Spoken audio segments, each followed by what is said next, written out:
Hi everyone, it's Rabbi Dr. Cohen. Thank you for joining me tonight as we continue in our study, as we serialize this amazing classic called The River, the Kettle, and the Bird. A fantastic book on dating and shalom bayis. You will learn a tremendous amount. Again, as it is my habit, I start tonight's lecture by encouraging everyone out there to please, if you have a dating resume or you know of someone that has a dating resume, to please put it up on Shidduch Profiles Plus, or Partners in Shidduchim used to be called. It's a fantastic platform to get recognition and exposure. It's vetted, so you know you're not dealing with someone who's strange. It's run by wonderful people. I know them well, and I myself have made numerous Shidduchim from there. Again, it's Shidduch Profiles Plus, or Partners in Shidduchim was the old name. And if you need any help in putting together a resume there, or putting together a profile, and thank God I'm very good at that, and I'd be happy to help you. If you have any questions on dating or shalom bayis, or would like to get matched up, or would like to get a copy of the PDF of the 100 questions to ask in dating, or would like to create a top 10 list for yourself, feel free to reach out to me. My cell phone is 305-206-1916. Again, 305-206-1916. From anywhere in the world. Today with technology we can do so much. Lastly, I will be participating in an amazing event next Sunday, February 5th, the annual Shasathon for the organization called A Time. It's an organization that helps so many wonderful Jewish couples who suffer from the horrible effects of infertility. Millions of dollars are plowed into that.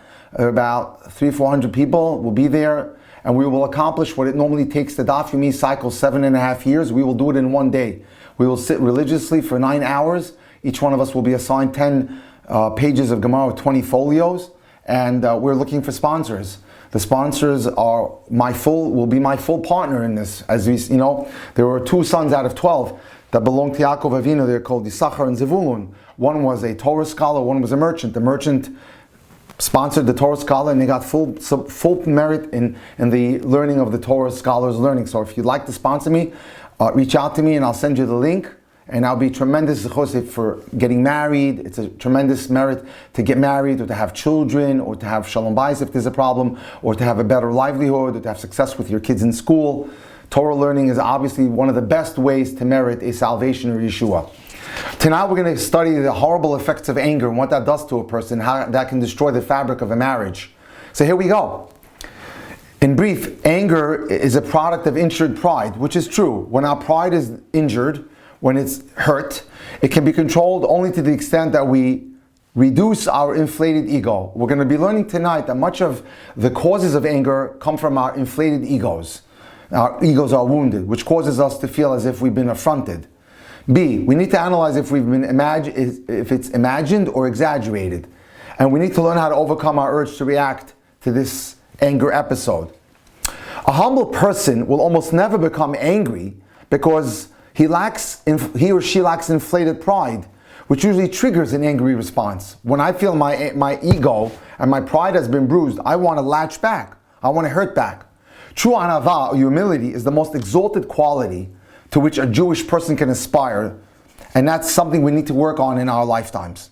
Although very few people ever reach perfect humility, even partial attainment of humility is valuable and vital in order to be able to live comfortably and without trauma in a marriage. Contrary to popular opinion, humility is not stupidity. People who are humble are looked down as if they're stupid or fools, or they're like country bumpkins. No, that's not the case at all. It does not involve closing your eyes to your accomplishments. It doesn't mean you deny your accomplishments, as we'll prove tonight with the case study of Moshe Rabbeinu, who was considered Haish Moshe Anav Mikol Adam Al Pnei Adama. The Torah tells us that he was the most humble person on the face of the earth. But on the other hand, he wasn't a doormat. He wasn't a shmata. He knew who he was. He understood his powers. He was a very, very successful leader. Moshe Rabbeinu was called the humblest of all men, even though Hashem told him to write in the Torah that no prophet like him would ever arise in Israel ever again. Awareness of your exalted level does not in any way contravene humility. Humility is the ability to recognize your true worth before Hashem's infinite greatness. That means, as much as I think that I'm somebody special, who am I compared to the exalted level of the Creator? With this recognition, a person will not succumb to pride, regardless of their advantages over someone else. Would a person who's a freshman in college studying physics attempt to flaunt his wisdom or show off in physics before Albert Einstein? No. Would someone who just learned how to read Hebrew strut and boast of his wisdom before a world-famous Torah giant or one of the great scholars of our day in terms of the yeshiva giants? Similarly, when you succeed in seeing yourself as you truly are, what are we but insignificant mortals when we compare ourselves to Hashem, which was the all-powerful creator of the world? So you'll recognize the absurdity of defending your ego, our ego, and how we fall prey to this. Although humility requires little more than seeing things as they really are, our pride makes the perception extremely hard to come by. Pride is a form of insanity, as the Torah tells us. But it's an insanity that seems to be universally accepted and admired, of which one is not easily rid. We all remember the famous picture, I think, in the news, of an individual who got up from the audience, I think it was the Oscars, went up to the stage and smacked the MC. Many years of searching, training, and prayer must therefore be invested in order to reach any appreciable level of humility. The first step towards acquiring this quality of humility can be taken by responding to ego-threatening situations as if you're truly humble. You have to train yourself that when you're affronted and your ego is affronted, you're going to know how to react. The famous maxim of the author of the Mesilas Yesharim, which is one of the great Musar books written by Moshe Chaim Luzzatto, tells us the following, and that is, external actions evoke internal responses. Therefore, consistently acting like a humble man will awaken inner feelings, meaning that if you fake it, you'll make it. If you'll externalize that kind of action and that kind of behavior, you'll eventually internalize it. Nothing is as effective in awakening these feelings as responding to an anger-provoking situation in the way a humble person would respond. And how do you do that? With self-control. They try to incite you to get upset. You will respond with self-control. But again, it takes preparation and takes training. Every time you do that, you've moved that much closer towards acquiring humility. Not only this, but every time you control your anger, you make it easier for yourself to avoid getting angry the next time, because now you're training yourself like a soldier. How a humble person behaves in the face of an anger-threatening situation can be discerned from the story of the man who tried to anger Hillel. We know the famous story of a person who came by to Hillel's house on Erev Shabbat, Erev Shabbos, and tried to provoke him to get angry. Meanwhile, Hillel was taking a shower, and he made Hillel come out 3-4 times to answer very stupid questions, because all he was trying to do was to incite Hillel, because he was in a wager or a bet with someone if he could get Hillel upset. Hillel treated the man with respect. He sat down next to him. He spoke calmly to him, even though he came out of the hot shower. He praised the man's questions. Hillel displayed a willingness to listen to the man. Employing any of these methods reduces the pressure within us to become angry, since we're acting humble. It arouses our sense of respect for other people and diminishes our own need to demonstrate that we're superior to others.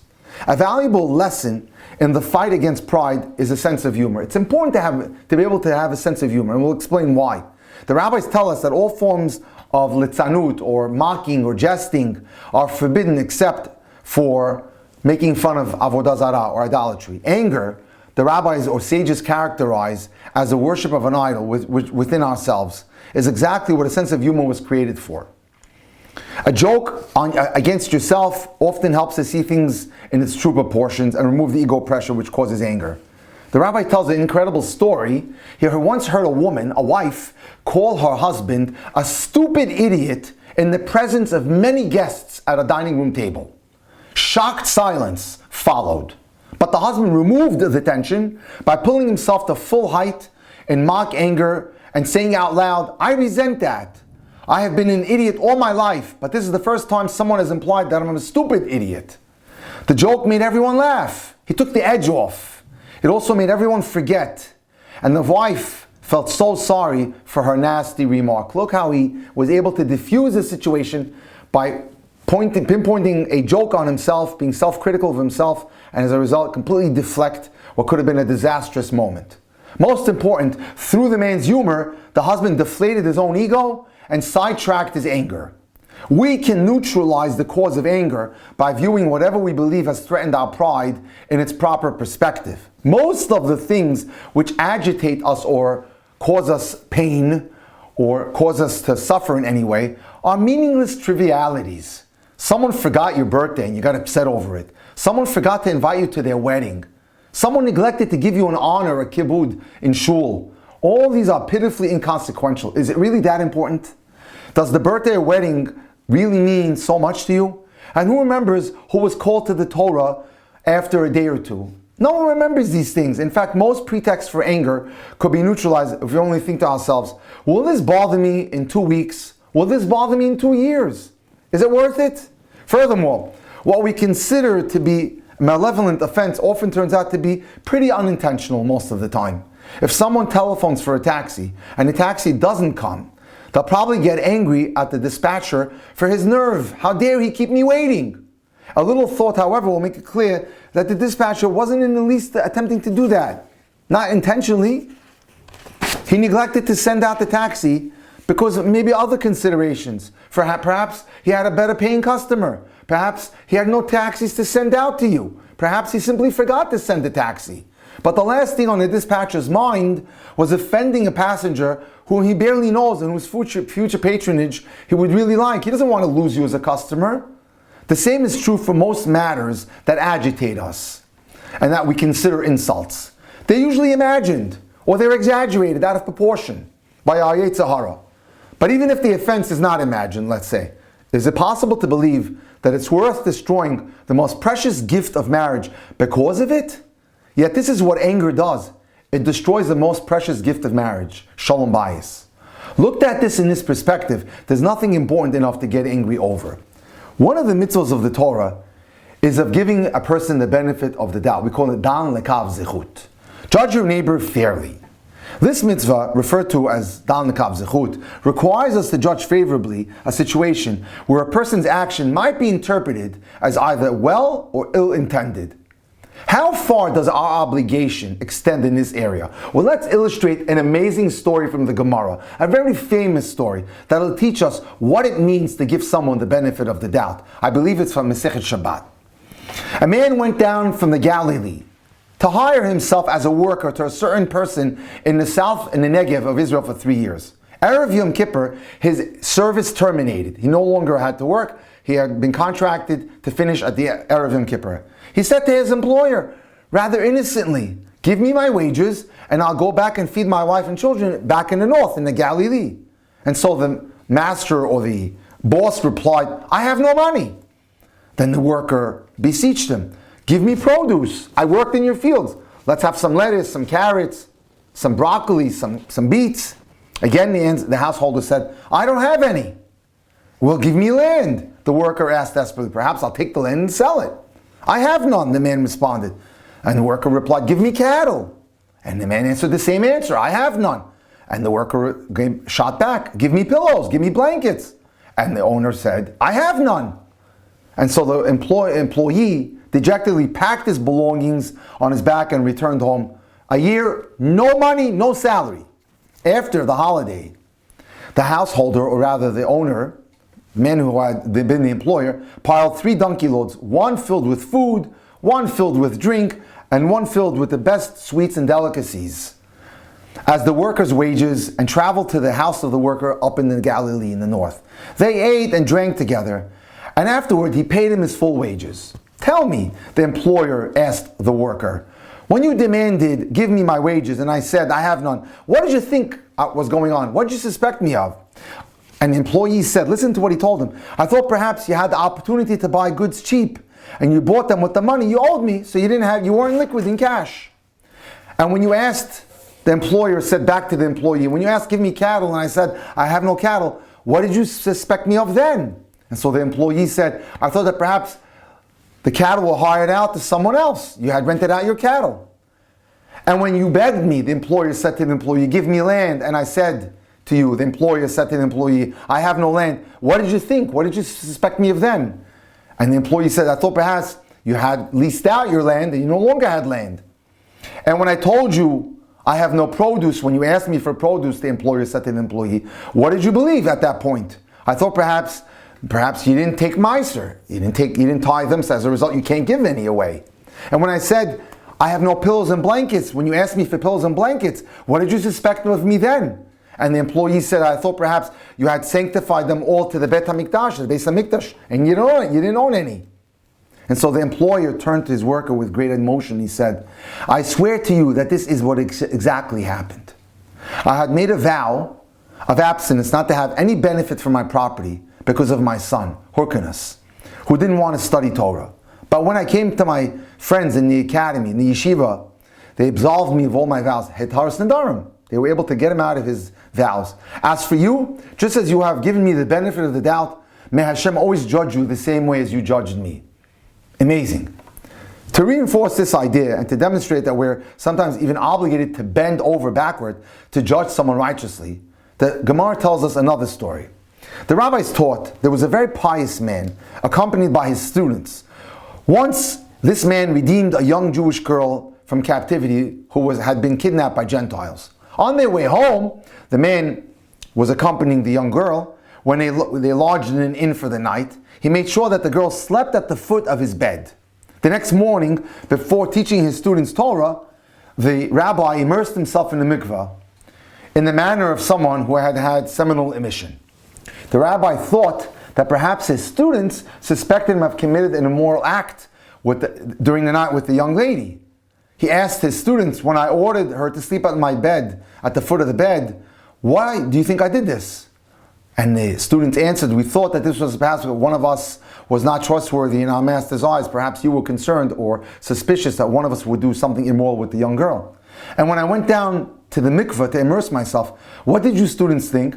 What did you suspect me of? We thought that our master, they answered, had a seminal emission during the night, which is as a result of the exhaustion of the travel. And the rabbi answered his students, I swear to you that this is exactly what happened. As for you, just as you gave me the benefit of the doubt, so may Hashem always judge you in the same way you judge me and always give you the benefit of the doubt. There are many reasons for this mitzvah to judge a person fairly. First, as the above stories tell us, Hashem treats us the way we treat our fellow man. We are treated above is how we treat others below. So it's important to remember that I want to give it the benefit of the doubt to as many people as I can. This way Hashem will do the same for me. If we judge others with a generosity of spirit, Hashem will judge us in the same way. Because there's a concept, it's called the atfat principle, a turn for a turn. Or in Hebrew it's called midah kineged midah. What you do is the same way they deal with you back in heaven. Giving another person the benefit of the doubt will increase Hashem's mercy towards you, and He'll more than likely always give you the benefit of the doubt. Secondly, if we learn to look benevolently at the world, our level of religious observance will rise. Because no one wants to be the first person to do evil. If we give our neighbor the benefit of the doubt and assume that they did no wrong, it will then be that much more difficult for us to do wrong when we're presented or incited by the Yetzer Hara to commit a crime. The most powerful reason to judge people and give them the benefit of the doubt is that nothing prevents a fight more effectively than giving the other person the benefit of the doubt. If we can assume that our spouse, our sister, our brother, our friend, our coworker has done us no harm, or that they had no malicious intention, even if they did something inadvertently to cause us harm, we'll have no reason to become angry with them. Rabbi Yonah, the famous writer of the book called classic book Sharei Teshuvah, The Gates of Teshuvah, was one of the preeminent scholars of the era of the Rishonim. That was, if I'm saying the year 1000 to year 1400, 1500. He writes the following: if you see someone doing something wrong or performing an act, and the words can be judged to have either a good or evil intention, then it's very important that you make every effort to judge the person fairly. How many times in fighting, triggered by a person's, one of the spouses' mistaken assumption that their spouse has intentionally harmed or insulted them, we try to convince ourselves that my spouse, my wife, or my husband did it purposely to bother me. If their first reaction would be to recall the Torah obligation to give the spouse the benefit of the doubt, the fight would never start. Whoever hates a single Jew in their heart violates a negative commandment. When a person commits evil against their friend, should neither hate him nor refrain from telling them their feelings, the Rambam tells us. But they're obligated to inform the person, why did you such and such to me? Why have you wronged me in a particular matter? As the Rambam tells us, you must rebuke your friend. So what the Rambam is telling us, if someone has done something to you and it's bothering you, don't sit there and cook inside yourself. Approach the individual and tell him, I'm bothered about something that you did. Can you explain it to me? Get it out. Discuss it in a professional, courteous, respectful manner. That's what the Rambam tells us. That's the halakha. Otherwise, you're going to be going and committing a sin of hating someone in your heart, which you're not allowed to do. Because it's forbidden to harbor any kind of anger or hate towards anyone else. You should bring the perceived offense to the other person's attention and try to get his take on it, or her take. 9 times out of 10, that will forestall the argument, because you'll be able to talk it out. The person to whom the complaint is revealed will probably have some explanation for their wrongdoing. If they don't, they will at least have the opportunity to apologize. The cause of any anger will therefore be sideswiped and removed. If none of these approaches quells your urge to anger, the following suggestions could prove helpful. If you're angry at someone for a perceived insult or perceived affront, number 1, keep silent. It's difficult to fight with one's mouth closed. That's very important. There was a Hasidic Rabbi who used to keep a water called holy water. And whenever he saw a fight between a man and his wife, he made them both drink it and said to them, you have to hold the water in your mouth for as long as possible, at which point the anger would subside. One important point should be noted. While it's difficult to argue with your mouth closed, it's not impossible. Even if you don't speak, but there are ways in order to continue to illustrate or express your anger. You could slam a door, you could pound on a table, and make threatening motions, which we don't approve of either. Now, you have to be careful. Your major efforts should be directed towards maintaining verbal silence at all costs. And what's good about that? Because if you can wait, as we say, the 30-second rule, and not respond back, more than likely you have quelched that anger. The delay of the reaction will be able to calm you down. Wait to get angry, and that's very important. Now, listen to what they do in department stores when they're dealing with angry customers. Very interesting. The procedures that are used by leading department stores to handle telephone complaints are very helpful and very educational. The individual whose job it is to handle the complaints was trained to ask her caller, if you kindly repeat what he said, because I didn't get it the first time. So he calls up in a rage. He or she calls up in a rage to complain at the store, and the customer service representative says, I didn't hear it. Could you tell me one more time? The caller would, of course, repeat their complaint, but usually the tone of the anger has now subsided, and it's appreciably less than the first time around. The next step, what do they do, is to transfer the call to another operator who would ask that person to repeat their complaint now for the 3rd time. By that time, the caller had lost most of their heat, and the apology offered by the telephone operator was generally accepted. So that's interesting. The principles behind this tactic are: delay weakens anger. So if you can hold back and not answer back and be silent, you can weaken the response by not answering right away. Hearing yourself getting angry makes you feel a little silly. Most people would prefer to stop arguing rather than relive the experience of sounding like a fool. Even more effective is the recollection of your obligations as a Jew. The Torah forbids anger except in rare circumstances, and that's very important. Whenever a Jew was committed to Torah, has an urge to get angry, they should try to imagine they have before them a forbidden dish of meat and milk mixed together. Would you ever eat this mixture? Absolutely not. And that's how you have to approach the anger. Another way to arouse your sensibilities is to picture yourself on Erev Yom Kippur begging your wife or husband for forgiveness for all the times you offended them. Wouldn't it make sense to prevent this? So that's important. If you must give in to anger, at least we have some rules, some working rules. First of all, keep it private. Don't argue in public, especially never in front of the children. And even in your own home, close the windows and doors. The neighbors don't have to be entertained by your angry spouse between you and the spouse. Spare yourself and your spouse the embarrassment of public knowledge. Never mention or ever talk about the D word, divorce, as we've spoken about again and again every time I teach the 10 Commandments of Marriage by Rabbi Miller. The D word is apikorsus. It's forbidden. We don't use that word. That's terrible. When if God forbid you use that word, you're cutting into your spouse and you're seriously undermining the foundations of your marriage. Remember, the quarrel will eventually be forgotten, but if you mention the D word, the wound can continue to fester. Remember that you'll have to answer for whatever you say. Keep the fight as clean as possible. Don't bring up relatives and try to avoid generalizations. Don't say things like, you always do this and you always do that. Don't do that. Avoid psychological analysis. Showing that your spouse's problems are incurable or hereditary makes absolutely no difference. And absolutely, last but not least, be ready to compromise. You don't always have to have it your way. If the person, your spouse, is ready to give in a little, show that you're willing to do so as well. Be ready to make up right away. And the faster, the better. Finally, make up as soon as possible. Because be prepared to apologize, even if you're not at fault. When you apologize, make sure you don't suffice with the simple words, I'm sorry. No, that's cheap, and you can do better than that. It's important to elaborate on why you're sorry and to explain why you think you were wrong. Most importantly, don't sulk after you apologize. Sulking is a childish way of trying to get the other person's pity. It does nothing to end the argument. The open admission of your error will only increase your wife's respect for you and will make another fight less likely. Just own it, even if you have to fake it for the preservation of the marriage. The Chofetz Chaim used to give a good piece of advice about arguments over money, which is quite common. Most of the fights are over petty amounts. Yet people fight over these sums because they feel that if they give in once, there'll be no end to the amount of money they'll ultimately have to spend. So I have to fight to the death now, otherwise they'll hit on me again and again. The truth is that an honest reckoning would show that the most you stand to lose, maybe perhaps $50 at most. Anger and bickering are so spiritually devastating that it's obviously not worth. Lose the $50 or the 100, but maintain and preserve that wonderful marriage. It would therefore be a good idea to set aside a certain amount of money as a fund to withdraw from, right? In order, whenever the urge arises to argue over money. In other words, when this temptation arises, you should yield to the other person, just deduct it and give it to them. Finished. Let them win.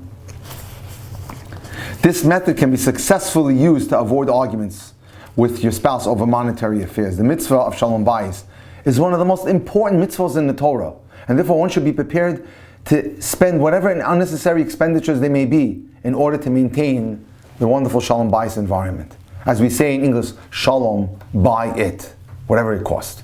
A man had no money, a beautiful story by the way, a man had no money to buy an esrog for Sukkot. His wife had an exceptional pair of tefillin, which she had inherited from her father, and she had given that pair of tefillin to her husband in the dowry. It had been inherited from the grandfather, who was a major rabbi. Since the husband owned another pair of tefillin, he decided to sell the tefillin that his wife had given him, that had belonged to her grandfather, to buy himself an etrog with the proceeds. At the end of the day, the husband came home beaming with joy, with an excellent and expensive esrog in his hands. His wife couldn't believe her eyes. "Where on earth did you get the money to buy such a beautiful etrog?" she asked him. And he answered her very innocently, "I sold your father's tefillin. They were not being used anyway." The wife exploded in a rage. "You fool, you did what? You dare sell my father's tefillin?" She lunged at her husband, took the esrog and threw it on the floor, on the wall. There, at that point, just invalidating the esrog as the pitom was crushed, and the esrog became invalidated. It fell to the ground and broke and became unusable. The man calmly bent over, picked up the esrog, held it in his hand, but didn't say a word. And then, after a few moments, the man suddenly began singing and dancing. His wife looked at him like he was crazy. "Are you out of your mind?" the wife said to the husband. And he said, "Not at all." Very happily, "I'll tell you what, I lost our precious tefillin that we inherited from your father. I lost my perfect esrog, but I was able to control myself. And I didn't lose my Shalom Bayis." Could anything be more of a reason to be happy?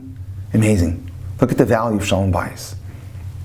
Besides the Torah prohibition, the most compelling reason for staying away from anger is its futility. As the rabbis tell us, Ragzan en lo ela regzonoteha. An angry man is left with nothing but anger. He has no value at all. Since nothing ever else is gained, he's left with anger alone. By getting angry in response to an affront, an individual believes he'll accomplish one or both of the following goals. What makes us get angry? Because we have two goals in mind. A, I will restore my lost prestige. There goes that E word again, the ego. Or B, by getting angry, I'll prevent the repetition of that affront so that person won't try that stunt with me again.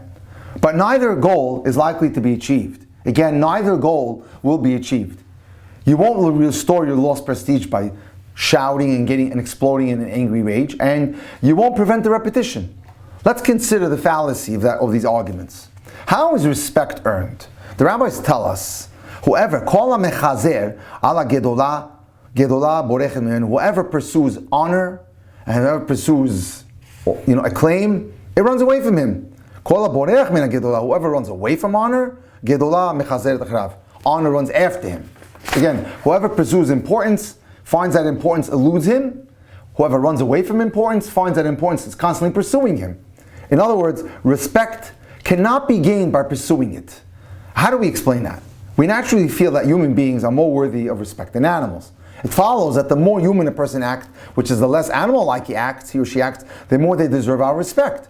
We never respect someone on account of qualities he shares with animals. If a person acts like an animal, we certainly don't look up to him.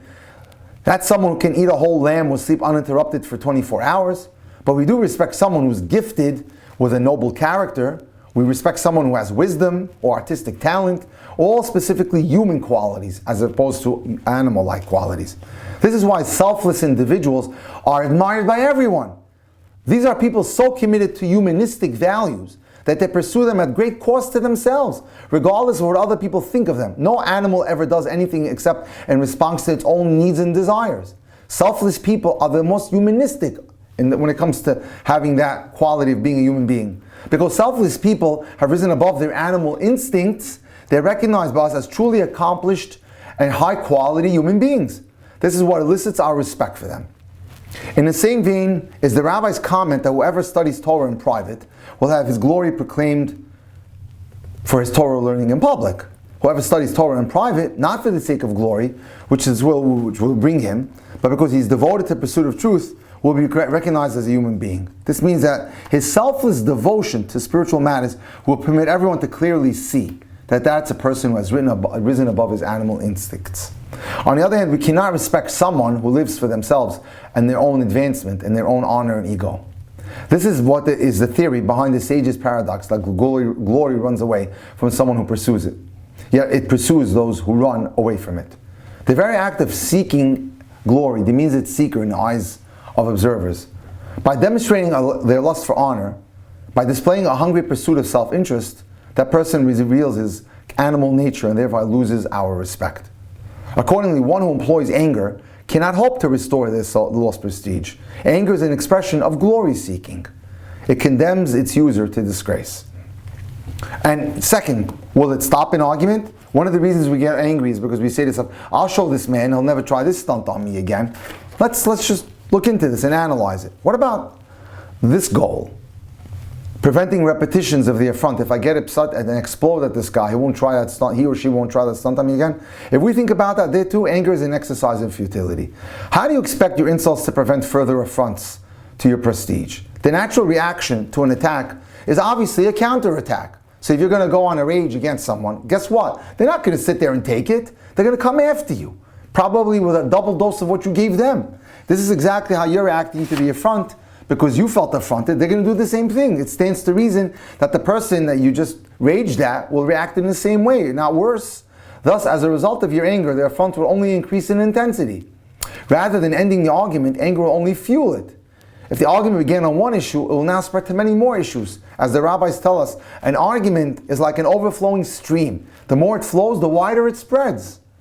Even if only two people were involved with it, guess what? It opens up to family members and cousins and friends and rabbis. It gets horrible, as we've seen it destroy communities. Clearly, as the rabbis tell us, an angry man is left with nothing but his anger. Not only has he or she failed to accomplish their aims, but they've only worsened their position. Which explains why the wisest of men, Shlomo HaMelech, King Solomon, calls an angry man a fool. An angry man expends considerable energy, raises his blood pressure, unplugs his mind, threatens the viability of his health, all of this for something which is not only futile, but is counterproductive. It doesn't restore his ego and won't stop the other person from ever trying the stunt on him again. Only a fool would do such a thing. So what are the effects of anger on a marriage? If all of this is true of a fight with an outsider, how much more so of a quarrel that takes place between a man and a wife? The rabbis tell us, a prideful man is not even acceptable or welcome to his own wife. A woman wants to be close to a husband who cares about her, who's concerned about her. A proud man demonstrates that his ego is his main concern. A wife cannot be blamed if she suspects that she's not the main concern of her husband. It's normal, therefore, that anger, which is an expression of pride, will cause a wife to feel distanced from her husband. Few things ruin the fabric of a marriage more than anger. For a marriage to be successful, there has to be, as we have noted, a feeling of mutual concern and love. The only emotion which anger generates is fear. When you see a person explode, how many spouses have been silenced by their husbands or their wives because of the angry rages? And we remember the famous story, Pelegish HaGivah in Navi, where there was a person who was so angry that his wife was afraid to tell him something, and as a result, she ran away. And that night, horrible thing took place, and there was a civil war between the tribe of Benjamin and the rest of the country because they did terrible things to her, all because she ran away because of the anger of the husband.